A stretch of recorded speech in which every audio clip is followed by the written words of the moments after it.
ko inaasahang darating sa punto na mapapatulala ako at aking mapagtanto sa mundong ito.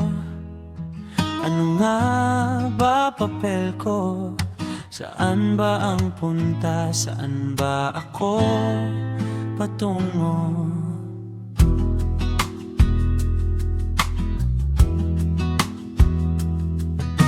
Maraming mga bagay kumakatkat sa isipan, samot-saring agam-agam, kabundok na katanungan, nakatanaw sa malayo, nakatingin sa kawalan, pilit mang arukin, wala pa rin kasagutan.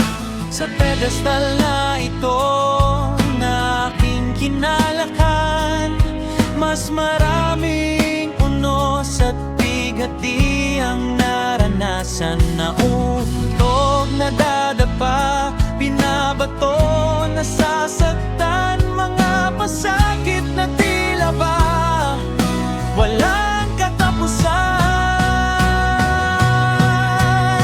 Palaging nag-iisa, yan ang aking pakiramdam. Nalulugmok, nalulunod, ngunit walang makapitan, walang kamay na aagapay, ni masasandalan man lang, hanggang kailan makakayanan, Diyos lang ang may alam.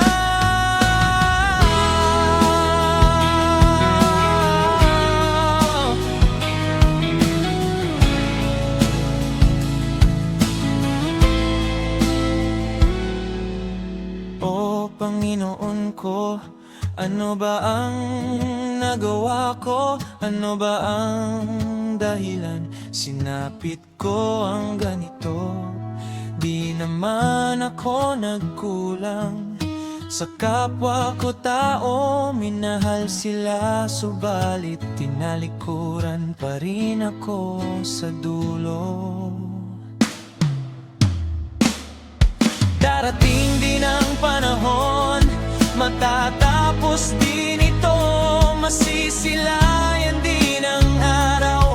Pagkatapos ng bagyo, hiling ko lang, Diyos Ama, yakapin mo ako, patatagin mo pa ako sa bawat delubyo. Palaging nag-iisa, yan ang aking pakiramdam. Nalulugmok, nalulunod, ngunit walang makapitan, walang kamay na aagapay, ni masasandalan man lang, hanggang kailan makakayanan, Diyos lang ang may alam.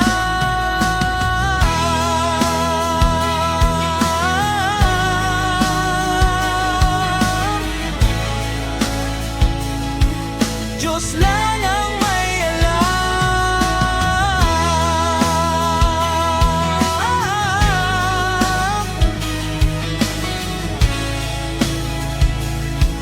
Diyos lang